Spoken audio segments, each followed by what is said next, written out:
A'udzu billahi minasyaitonir rajim. Bismillahirrahmanirrahim. Allahumma shalli ala Muhammad wa ali Muhammad. Allahumma bil haqqi anzaltahu wa bil haqqi nazal. Allahumma adim rogbati fihi waj'alhu nuran li basari wa shifaan li sadri wa dhahaban li hammi wa ghammi wa huzni. Allahumma zayyin bihi lisani wa jamil bihi wajhi wa qawwi bihi jasadi wa thaqil bihi mizani warzuqni tilawatahu ala ta'atika ana al-laili wa atrafan nahar wahsyurni ma'a nabi Muhammadin sallallahu alaihi wa alihi al-akhyar. Sahabat-sahabat yang mulia, di dalam surah An-Nas Allah memperkenalkan dirinya sebagai pendidik Rabb, juga sebagai raja, penguasa, pemilik, dan juga sebagai Tuhan yang disembah oleh manusia. 3 nama yang agung itu, 3 sifat yang agung itu, yaitu Rabb, kemudian Malik, dan kemudian Ilah. Itu 3 hal yang sangat dibutuhkan manusia. Karena itu Allah mencoba mengingatkan lagi, mencoba menyapa lagi dalam surah pendek yang terkenal ini, surah An-Nas. Pertama Allah memperkenalkan bahwa Dia adalah Rabbun Nas. Dia adalah pendidik manusia. Dia adalah yang mentarbiyah, yang mendidik, yang membangun, yang mengasuh, yang menjaga, dan yang memelihara. Di awal kehidupan, seorang manusia hanya menyadari bahwa Rabbnya yang mendidiknya, yang memeliharanya, yang mengasuhnya adalah ayah dan ibunya, terutama ibu. Manusia yang masih kecil, kanak-kanak, masih bayi, tidak bisa dipisahkan dari ibunya. Dia memiliki ikatan emosional, hidupnya sangat bergantung kepada ibunya. Dia sangat membutuhkan penjagaan, perawatan, nutrisi, kasih sayang terhadap ibunya. Dia akan menangis kalau jauh dari ibunya. Dan dia merasa tenang, tentram kalau dekat dengan ibu dan ayahnya. Namun manusia harus tahu bahwa sesungguhnya yang paling penyayang, yang mengasihi, dan yang merawat, yang memperhatikan nutrisi lahiriah, nutrisi ma'nawiyah adalah Allah Subhanahu wa Ta'ala. Qul a'udzu birabbin nas. Akulah pembina manusia. Akulah pendidik manusia. Akulah pengasuh manusia. Akulah yang merawat pertumbuhan mereka. Tuhan juga misalnya untuk kasus Nabi Muhammad. Nabi Muhammad sejak ditinggal oleh ayah ibunya dalam waktu yang masih kecil. Kematian ayah ibunya itu adalah kehendak Allah Subhanahu wa Ta'ala. Karena Allah hanya ingin Dialah sendiri yang langsung mendidik Nabi Muhammad. Untuk manusia-manusia pilihan, manusia-manusia agung seperti itu.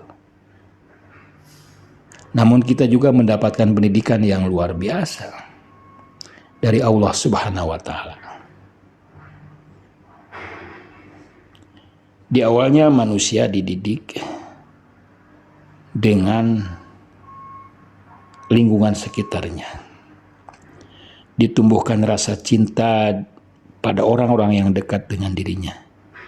Ibunya tiba-tiba memiliki rasa cinta yang berbeda. Dia merasakan rasa haru, sayang, iba, ingin menangis, ingin memberi perhatian ekstra, selalu mengingat kepada anaknya. Itu siapa yang menumbuhkan kasih sayang itu? Tuhan.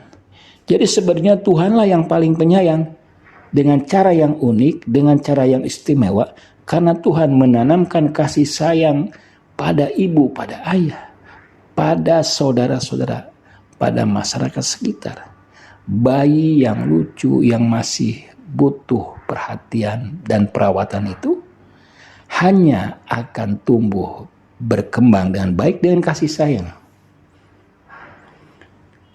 Kemudian setelah dewasa, mungkin dia sudah mulai mengurangi kebergantungan kepada ibunya. Dia ingin bergantung pada kekuatan yang lain, pada kekuatan yang lebih besar lagi, yang lebih luas lagi. Pada raja, kepada gengnya, kepada kaumnya, kepada sukunya, klannya, rasnya, bangsanya. Tapi sekali lagi Tuhan memperkenalkan, dialah yang penguasa sejati. Tuhan memperkenalkan raja, geng Anda, komunitas Anda, jaringan Anda, pengajian Anda, guru-guru Anda, majelis Anda, itu sebagai perantara agar Anda mengenal penguasa yang sejati, penguasa yang memiliki kekuatan yang agung, yaitu Allah. Jadi dia juga pendidik, dia juga penguasa, dia juga raja Anda. Jadi Anda jangan khawatir. Apapun dijaga oleh dia, apapun dirawat oleh dia. Masa kecil Anda yang rentan, Tuhan telah menitipkan kasih sayangnya pada ibu, masyarakat, pada lingkungan, pada alam. Ketika Anda besar, Tuhan pun memperkenalkan dirinya. Kepadakulah kamu berlindung, kepadakulah kamu mencari kekuatan, karena aku adalah raja. Dan di akhir, manusia bimbing untuk menyerahkan seluruh raga dan jiwanya, bersujud, bersimpuh, menangis, meminta segala hal, menghamba kepada Tuhan, ilah. Nah, untuk sampai ke sana, Allah memperkenalkan sunnah hidayah. Sunnah hidayah ini agar manusia sampai pada tujuannya, sampai pada jalan yang lurus. Wa yazidullahu alladhina ihtadaw hudan. Allah akan menambah hidayah kepada orang-orang yang sudah mendapatkan hidayah. Jadi orang yang mendapatkan hidayah akan diberi hidayah lagi.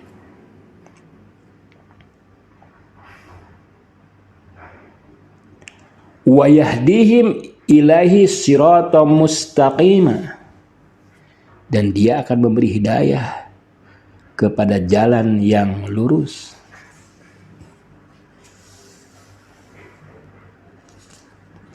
Allah memberi hidayah dengan berbagai cara, dengan berbagai metode.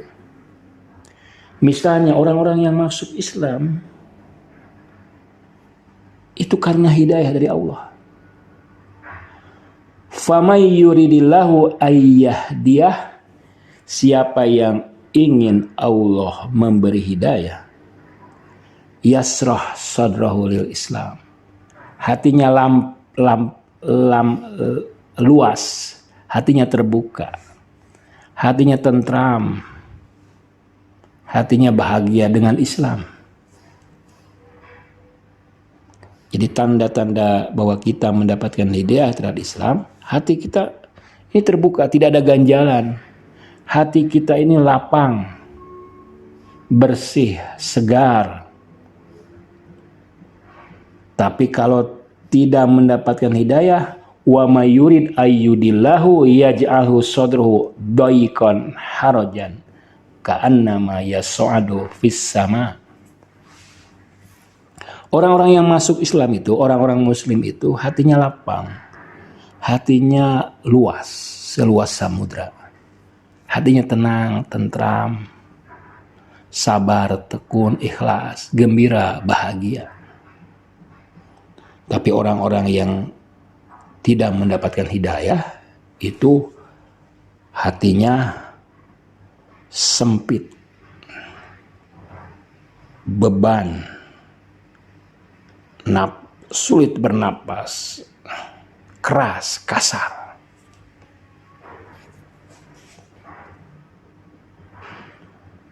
Dan orang-orang yang mendapat hidayah itu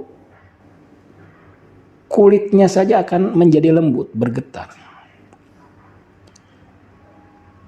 Di dalam Al-Quran dikatakan talinu juluduhum wa qulubuhum ila dzikrillah. Hatinya menjadi lembut, menjadi bergetar, tenang. Qulubuhum juga hati-hati mereka, kulitnya dan hatinya ila dzikrillah, untuk mengingat Allah. Zalika hudallahu yahdi bihi. Itulah hidayah Allah. Hidayah itu menembus pori-pori Anda, menembus urat saraf Anda. Menentramkan bukan hanya hati Anda, tapi juga menentramkan organ-organ lahiriah Anda, panca indera lahiriah Anda, kulit Anda.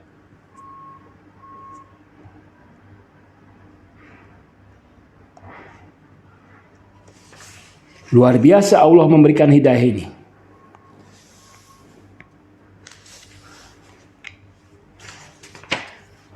Kemudian hidayah juga kadang-kadang dengan cerita. Karena cerita memiliki pengaruh yang universal. Kalau komunikasi Anda dibungkus dengan cerita, itu bisa menarik siapa saja. Anak kecil suka cerita, remaja suka cerita, orang dewasa suka cerita.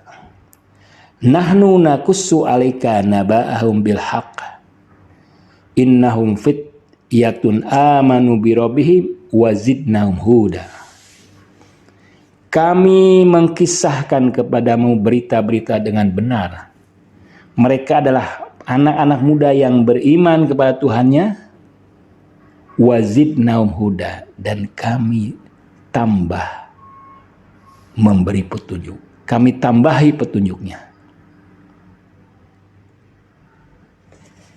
Wa may yahdillah fahuwal muhtadi. Siapa yang diberi petunjuk oleh Allah, itulah yang mendapatkan petunjuk. Wa may yudlil faulaika humul khasirun.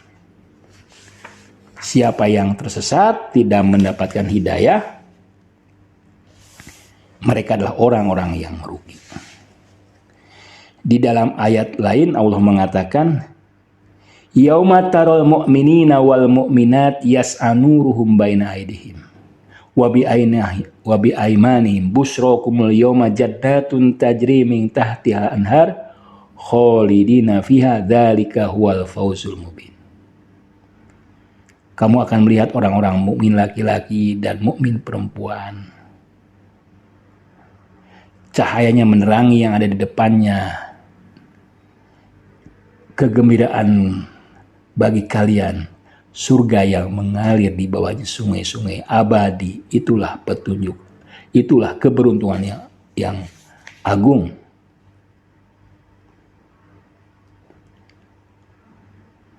Walladzina qutilu fisabilillah falayyudilla a'malahum sayahdihim wa yuslih balahum.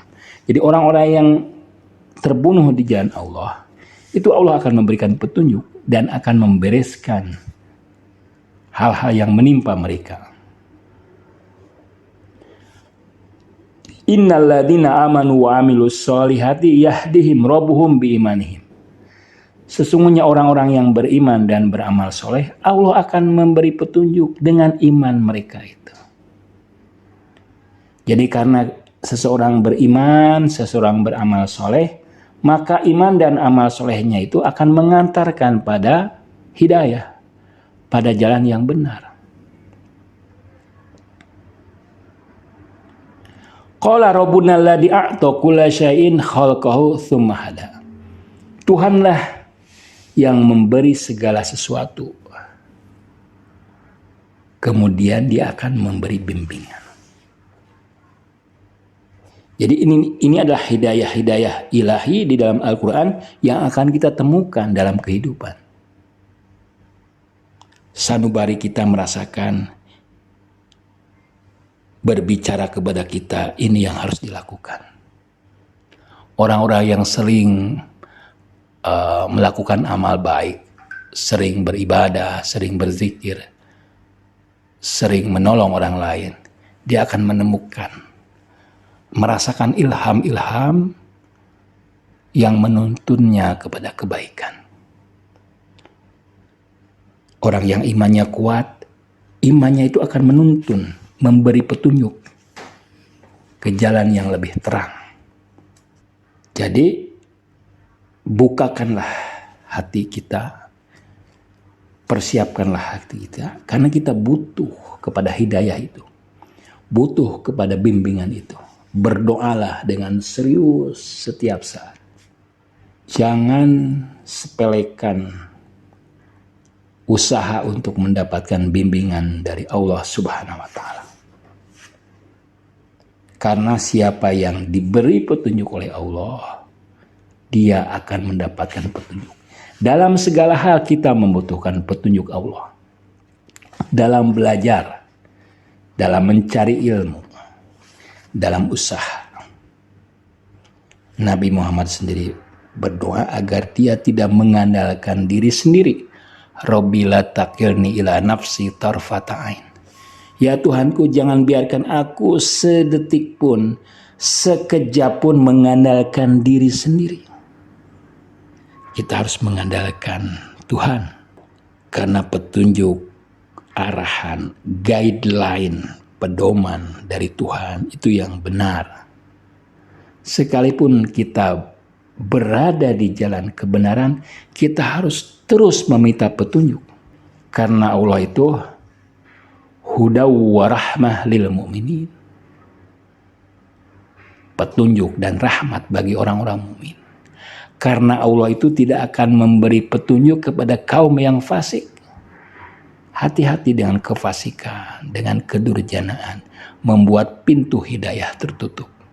Innallaha la yahdil qaumal fasikin. Sesungguhnya Allah tidak akan memberi petunjuk kepada orang-orang yang fasik. Wassalamualaikum warahmatullahi wabarakatuh.